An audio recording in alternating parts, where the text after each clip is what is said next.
formato de mesa redonda, por lo tanto no se trata de una conferencia en la cual se busque pues, una pesadez de conceptos y rigor científico, sino lanzar al público pues, una serie de ideas. Cada uno nos hemos distribuido un poquito unos ámbitos de reflexión y que creo que son complementarios y que luego pues, dará lugar a, pues, a una serie de cuestiones que el público pueda preguntar y si sabemos responder, pues bien. Lo que se formulaba, o se pedía que se formulara, es si era previsible, si no era previsible este tipo de atentados. Que era sospechable, era más que evidente, pero como siempre estamos en un sistema de la corrección política, como ya he dicho en la presentación, pues la tendencia siempre durante los últimos años ha sido como convencernos de que el Islam que se estaba implementando en Cataluña, precisamente no de forma natural, sino bastante artificial, articulado desde la Generalitat, desde Marruecos, por un señor que todos conocemos, Anyal Colom, de las 6 salas le llaman, Anyal Colom, claro, es un problema ya no solamente de mera inmigración, sino algo más profundo. Entonces, me hacía gracia porque estaba revisando y el 18 de junio de 2016, hace un año, entrevistaban a, todavía no sé si era al mayor trapero, al trapero, Racuno, y le preguntaban si había peligro de atentados en Barcelona, Cataluña, y dijo rotundamente que no. Bueno, pues tenemos un problema, ¿no? Si que es tan claro que no va a haber atentados, si no hay un atentado porque ha sido infinitamente más terrible, pues tenemos un problema. Es meramente por dar unos datos, por ambientar y saber realmente cuál es el peso real sociológico de lo que va a ser el Islam o lo que está siendo el Islam en Cataluña. Tenemos datos que son más que realistas, objetivables. Tenemos pues, ya 80, antes teníamos 79 mezquitas en Cataluña, se duplican a razón de 10 años, de las cuales, pero 79 salafistas, de los 256 centros de culto, que dentro de poco ya superarán con creces la parroquia de la diócesis de Barcelona y por tanto pueden ya fácilmente superar en breve, en 50 años, el número de centros de cultos cristianos, católicos, protestantes. Pues podemos decir que un tercio de las mezquitas o centros de oración en una mezquita es una cosa más complicada, ¿no? Es un centro de cultura donde una especie de macrocatedral antiguo, un oratorio, un centro de oración, es lo que estamos acostumbrados, y llamamos mezquitas. Pues una de cada 3 son salafistas. Claro, hay que entender lo que es el salafismo. No me voy a extender, no quiero ser académico en esta charla, pero sí dar como alguna clave para entender por qué, como bien Francisco ya ha dicho, vamos a tener problemas de integración. Todos se acuerdan de esa escena que de Ripoll, que a la asistente social casi llorando decía: ¿por qué hemos fallado? ¿Por qué hemos fallado? Hombre, pues hay fallado mucho. Primero nos enteramos de lo que es el salafismo, de qué formas de Islam están llegando, porque, si mínimamente haces caso a los intelectuales y los que los han estudiado, ya se prevé lo que va a ocurrir. Bien, en Cataluña actualmente es muy difícil saber las cifras de musulmanes. Calcula unos 500.000, la mayoría magrebíes. Pueden ser el musulmán nunca deja de ser creyente, puede dejar de ser practicante, pero en un momento, en cuanto hay sensación de umma, de comunidad, esto es, en cuanto ya pueden tener un centro de reunión, aparece un imán, de repente se despierta el sentido de lo colectivo, y ese musulmán que fumaba, que bebía, que nunca iba a un acto religioso, de repente se activa. Es un tipo de cultura así, esto lo sabemos sociológicamente, un dato importante. Se ha dicho que en Cataluña hay el mayor número de yihadistas, porcentualmente, concentración con respecto a la población. En Inglaterra, los últimos estudios dicen que hay 35.000 yihadistas potenciales, terroristas potenciales, en Bélgica unos casi 25.000, en Alemania unos 10-15.000, aquí 5.000 en España, de los cuales nos tocarían unos 1.000. Yo no sé, nos dirá el experto en temas policiales, en Balañá, cuántos policías tocaría para cubrir a un terrorista de estilo ETA, todo el instante. Pues si solo multiplicamos, no sé, necesitas 10 o 7 u 8, lo multiplicas por 1000, pues necesitas 7000 policías. Y si tienes 10.000 yihadistas, necesitarías 70.000. Ya de hecho, Europa asume que no puede controlar policialmente, entonces controlan, digamos, a los más radicalizados, pero claro, estratégicamente el más pacífico en un momento determinado a lo mejor puede ser el más radicalizado, y supongo que nos contarán que es lo que algo parecido pasó en Tripoli. También para ver cómo nos autoengañamos, claro, la literatura es inmensa de los sociólogos pagados por la Generalitat para concienciarnos de que el Islam es una religión de paz, etc. Todavía me recuerdo cuando, si mal no recuerdo, la señora creo que era la presidenta del Parlamento de Cataluña, en uno de los últimos ramadanes, cuando ella era presidenta, pues en el Parlamento de Cataluña reunió a todos los imanes de Cataluña y lanzó una famosa frase, que he repetido en alguna que otra conferencia. Les dijo literalmente: ir y predicar el Islam por Cataluña. Como cuando Cristo dice ir y predicar el Evangelio, pues bueno, pues lo han hecho, claro, si lo dicen, pues lo hacemos. Bien, entonces, este sociólogo, como tantos otros, porque son sociólogos subvencionados y saben que la única forma de conseguir subvenciones es hacer investigaciones cuyas conclusiones sean las que espera el poder político que sean. Entonces, se nos ha estado a nivel universitario, sobre todo, generando estudios haciéndonos creer que el Islam catalán es muy especial, muy abierto, es un catalán muy intelectual, intelectualista, profundo, espiritual. Claro, quien conoce mínimamente lo que está pasando en Cataluña, las ramas del Islam, el salafismo, pues dice, o este señor Jordi Moreras es tonto, o nos están tomando el pelo, están creando una imagen falsa de la realidad.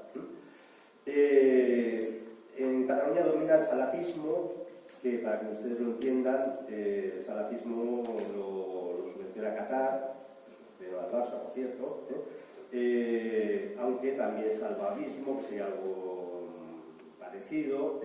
Es una especie de Islam, para que ustedes lo entiendan, como lo que fue su aparición en los radicales protestantes puritanos, los calvinistas, que dijeron: fuera todo, fuera la tradición, fuera la jerarquía, fuera la iglesia.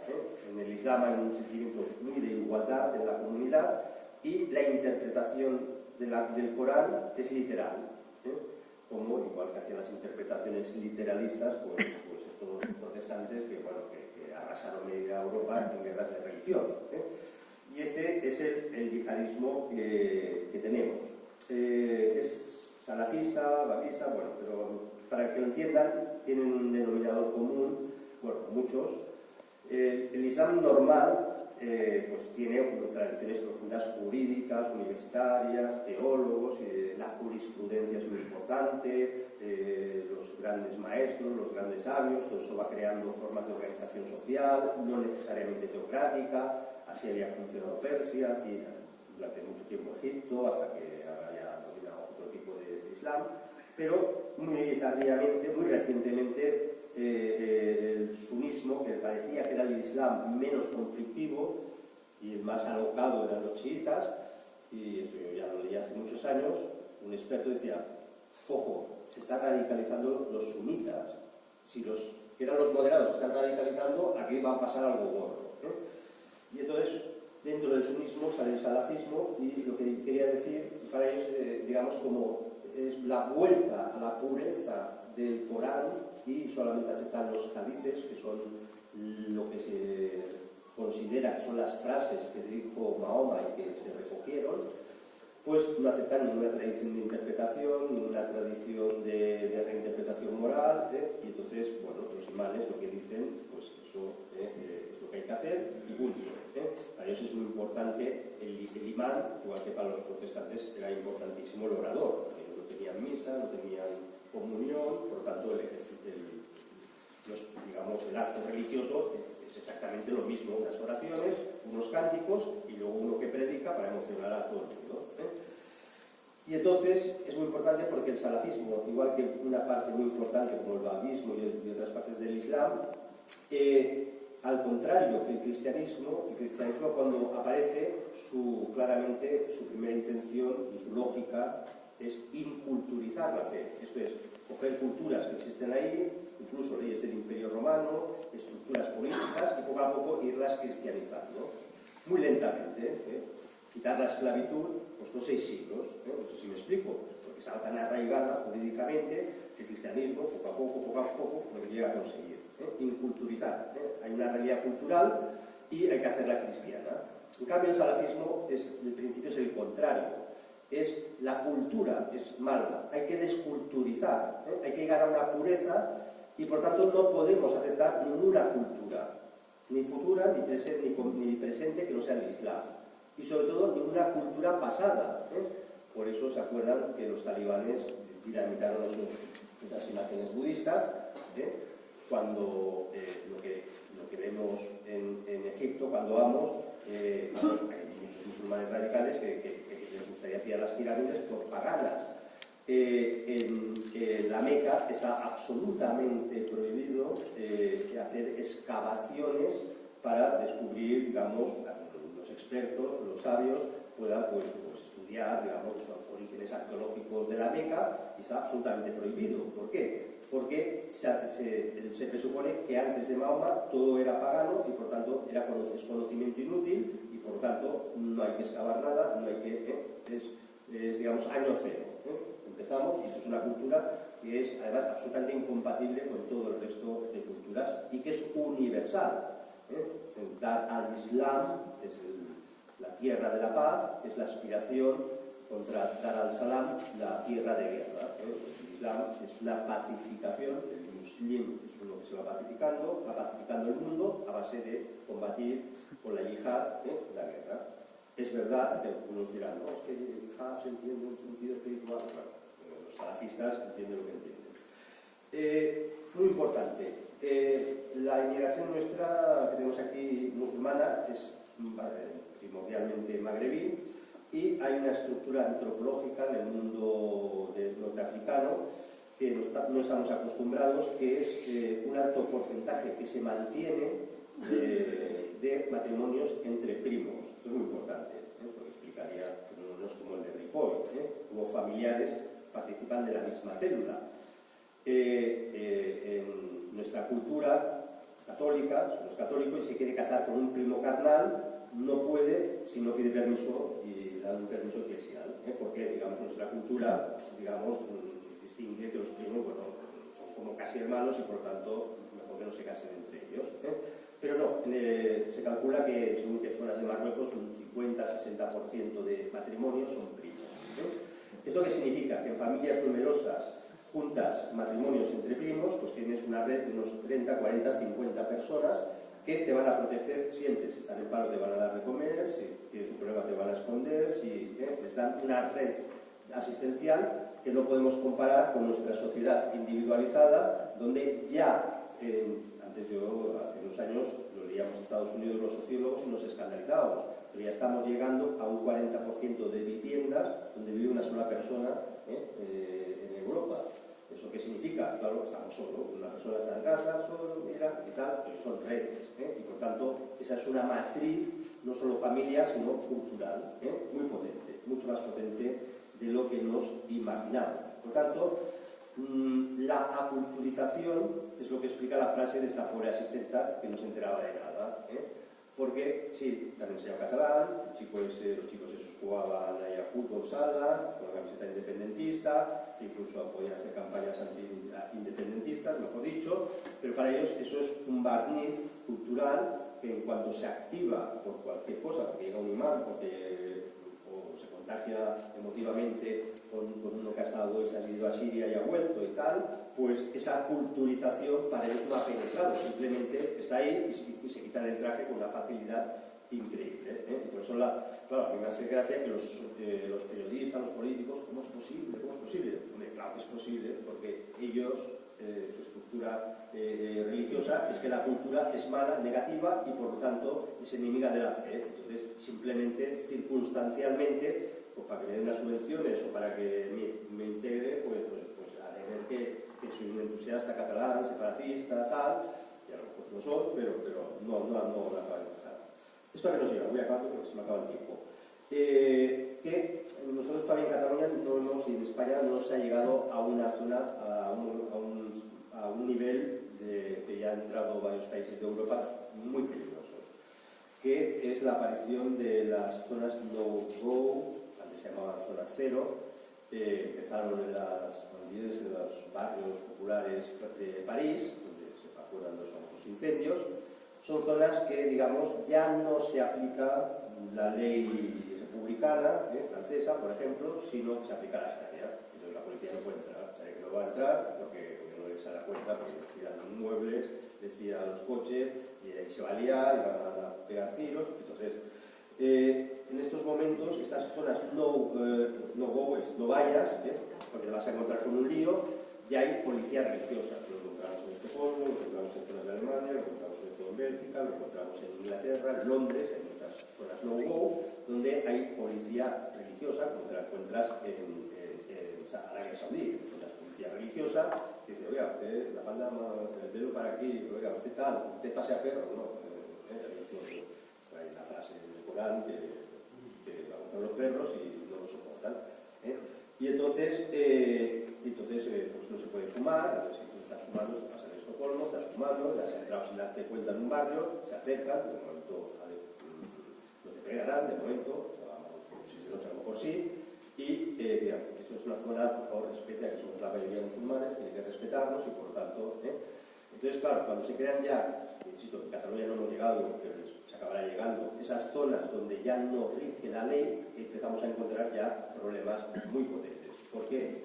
Porque se sabe, lo que pasa que para no demostrar el fracaso de las políticas de integración a las que se han dedicado millones y los intelectuales del sistema nos han intentado convencer que eran lo mejor del mundo, en esas zonas ya sabemos que se practican poligamia, sabemos que se practican matrimonios con niños, porque se los llevan a Marruecos, los casan ahí, sabemos que ellos mismos aplican la ley, si conocen a alguien que trafichea con drogas, pues ellos mismos se lo cargan y ya está. Entonces la policía dice, pues ya se cargan ellos de la ley, no, aquí ya no rige.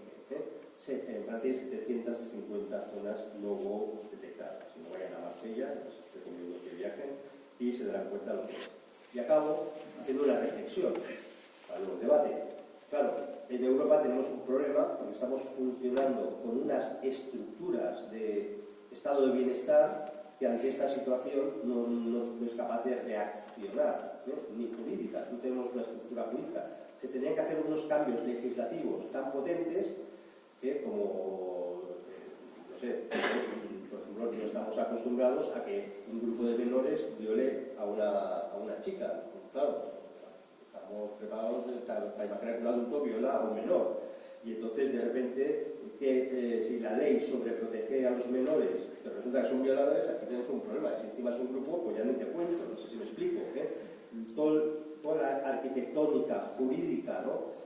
La poligamia, la prohíbes, la permites, claro, si hay ya precedentes jurídicos de que una persona que ha convivido con otra unos años puede cobrar la pensión de jubilación, etcétera, y aparece pues un señor y dice, pues mira, conmigo han convivido 6 mujeres, pues claro, también tiene derecho a la pensión cuando me muera. Claro, si el estado de bienestar europeo fuera riquísimo, pues bueno, venga, viva la pepa, pero estamos en un momento que todos sabemos que está la cuestión económica aguantándose con pinzas.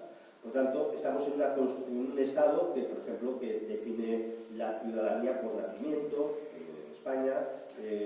Por tanto, cualquier persona que nace aquí ya automáticamente adquiere toda una serie de derechos. Yo no digo, si ahora no hago ningún juicio, evidentemente, cuando dices unas cosas te acusan de xenófobo. Yo digo, mejor que me acusen de xilófono, que hago ruido, para anunciar que lo que va a pasar, porque hay que estar atentos. No somos xenófobos, pero hay que ser en Alemania, los demógrafos, han dedicado a la demografía y en el año 98 un libro absolutamente profético de todo lo que iba a pasar en Europa, y mis compañeros de universidad se me reían. ¿Está idiota o qué? Es que estas cosas, que en Europa va a haber problemas de inmigración y problemas culturales y de conflicto cultural, y se reían, se pegaban las descarcajadas, y como han pasado 20 años, y evidentemente mi libro es de una actualidad impresionante. Se calcula que para que Europa pudiera mantener su estado de bienestar, esto es, que pudiéramos cobrar las pensiones en el 2050, los que estén vivos en el 2050, tendrían que entrar en Europa 150 millones de inmigrantes para, en condiciones de productividad. Este es uno de los problemas, porque se calcula que más o menos el 75-80% son de regiones o autonomías de las ayudas sociales se las llevan los musulmanes. Entonces, claro, una cosa es que la inmigración va muy bien si produces, si pagas la seguridad social, si eso genera riqueza, dices, bueno, bien, y luego puedes integrarla culturalmente, fantástico. Pero este escenario no se va a producir. En el 2060 los turcos ya serán mayoría en Alemania. Alemania, que domina Europa política y económicamente, está tocada de muerte demográficamente, porque tienen tasas de fertilidad menores del 1,3%. Y ya cuando estas tasas de fertilidad de 1,3 hijos por mujer fértil, ya es una situación irreversible demográficamente. Y curiosamente, claro, cuando veía los temas me reía mucho y acabo, la esperanza de los sociólogos o demógrafos y politólogos más progresistas es que decían, no, hombre, si cuando vengan de fuera los inmigrantes les apasionará tanto nuestra cultura democrática, nuestra cultura hedonista, nuestra cultura que empezarán a tener pocos hijos, empezarán...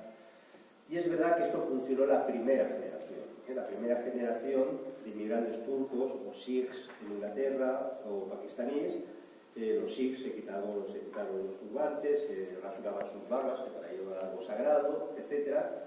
Y en la primera generación los comportamientos demográficos del número de hijos empezó a bajar, pero curiosamente la segunda generación no se siente integrada, no se siente en sintonía con la cultura receptora y empiezan a subir las tasas de fertilidad de hijos, que es lo que está pasando ahora, con lo cual luego las proyecciones demográficas evidentemente se van a disparar y recuperando sus señas de identidad cultural.